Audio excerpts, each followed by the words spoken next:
Hi friends, இன்றைக்கி நம்ம சேனலில் இட்லி தோசைக்கெல்லாம் ஏற்ற மாதிரி ஒரு சூப்பரான சட்னி ரெசிபி தான் எப்படி செய்கிறதுன்னு பார்க்க போகிறோம்.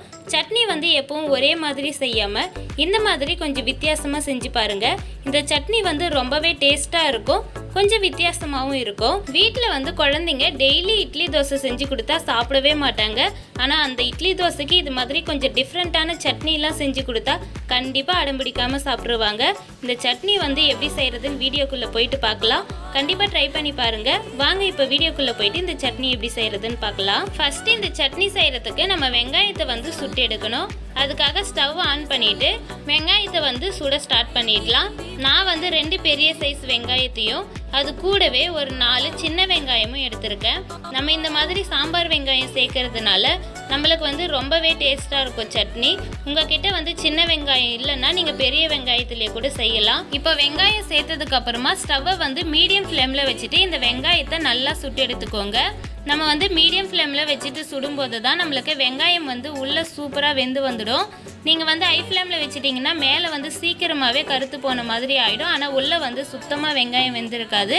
அதனால் மீடியம் ஃப்ளேமில் வச்சுட்டு எல்லா சைடும் நல்லா சுட்டு வர அளவுக்கு சுட்டி எடுத்துக்கோங்க. இப்போ பாருங்கள், வெங்காயம் வந்து நல்லா எல்லா சைடும் வந்து சுட்டி எடுத்தாச்சு. இதை வந்து அப்படியே ஒரு பிளேட்டில் மாற்றிக்கோங்க. இப்போ வந்து நம்ம பூண்டு தக்காளி 2த்தையும் சுட்டு எடுக்கணும். அதுக்காக நான் வந்து ஒரு சின்ன சைஸ் பூண்டை அப்படியே முழுசாக சேர்த்துருக்கேன். அது கூடவே 2 சின்ன சைஸ் தக்காளி சேர்த்துருக்கேன். நீங்கள் பெரிய தக்காளியாக இருந்தால் ஒரே தக்காளி கூட சுட்டு எடுத்துக்கோங்க. நான் சின்ன தக்காளியாக இருக்கிறதுனால 2 தக்காளி சேர்த்துருக்கேன்.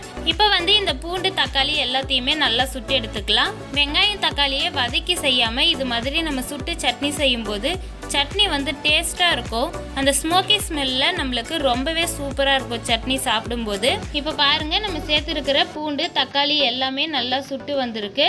இது மாதிரி எல்லா சைடும் நல்லா செவக்கிற அளவுக்கு சுட்டு எடுத்துக்கோங்க. இப்போ பூண்டு வந்து நல்லா சுட்டாச்சு.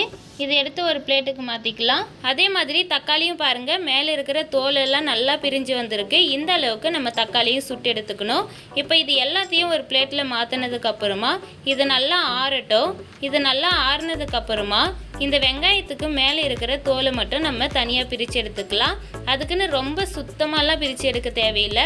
ரொம்ப கருத்த மாதிரி இருக்குல்ல, அது மட்டும் நம்ம தனியாக பிரித்து எடுத்துக்கலாம். பாருங்கள், இந்த மாதிரி கை வச்சு அந்த கருப்பாக இருக்கிற பகுதியெல்லாம் பிரித்து எடுத்துக்கோங்க. பாருங்கள், இந்த மாதிரி பிரித்து எடுத்துக்கோங்க. இப்போ இதே மாதிரி மீதி இருக்கிற எல்லா வெங்காயத்துக்கும் நம்ம தோல் உரித்து எடுத்துக்கணும். சின்ன வெங்காயத்துக்கும் அதே மாதிரி மேலே கருத்து போன பகுதியெல்லாம் நம்ம எடுத்து வச்சிடணும்.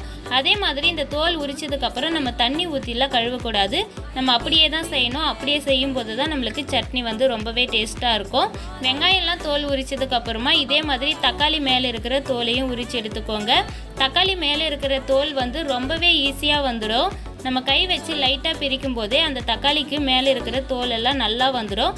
பாருங்கள், இந்த அளவுக்கு தக்காளிக்கு மேலே இருக்கிற தோலை எல்லாத்தையும் ரிமூவ் பண்ணி எடுத்து வச்சுக்கோங்க. இந்த சட்னி செய்கிறதுக்கு வந்து ரொம்பலாம் டைம் எடுக்காது. ஒரு 10 நிமிஷம் இருந்தாலே ரொம்ப ஈஸியாக செஞ்சு முடிச்சிடலாம். நம்ம இந்த வெங்காயம் தக்காளி எல்லாம் சுட்டி எடுக்கிற டைம் தான். அதுக்கப்புறமா டக்குன்னு நம்ம இந்த சட்னி ரெசிபியை செஞ்சு முடிச்சிடலாம்.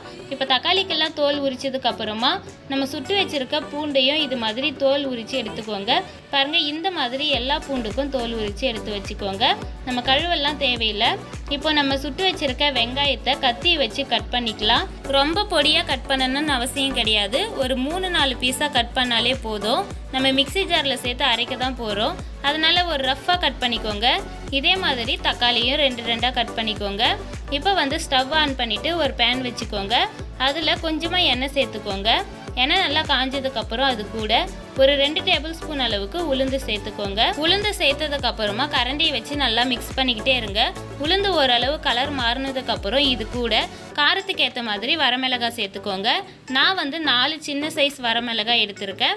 நீங்கள் வந்து உங்கள் காரத்துக்கு ஏற்ற மாதிரி வரமிளகாய் சேர்த்துக்கோங்க. நம்ம சேர்த்துருக்கிற மிளகாய் உளுந்து எல்லாமே நல்லா செவந்து வந்ததுக்கப்புறமா இது கூட நம்ம தோல் உரித்து வச்சுருக்க பூண்டு சேர்த்துக்கலாம்.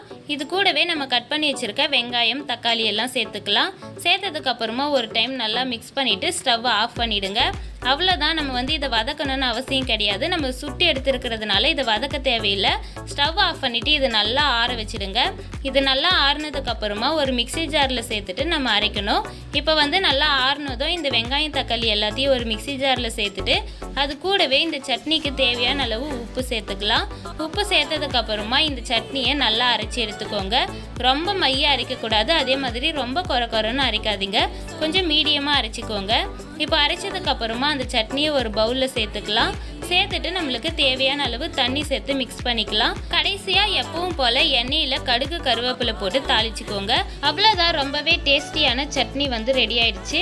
இதை இட்லி தோசை எது கூடனாலும் வச்சு சாப்பிடலாம். ரொம்பவே டேஸ்ட்டாக இருக்கும். கண்டிப்பாக ட்ரை பண்ணி பாருங்கள். இந்த வீடியோ பிடிச்சிருந்தா நம்ம சேனலை சப்ஸ்கிரைப் பண்ணிக்கோங்க. தேங்க்யூ.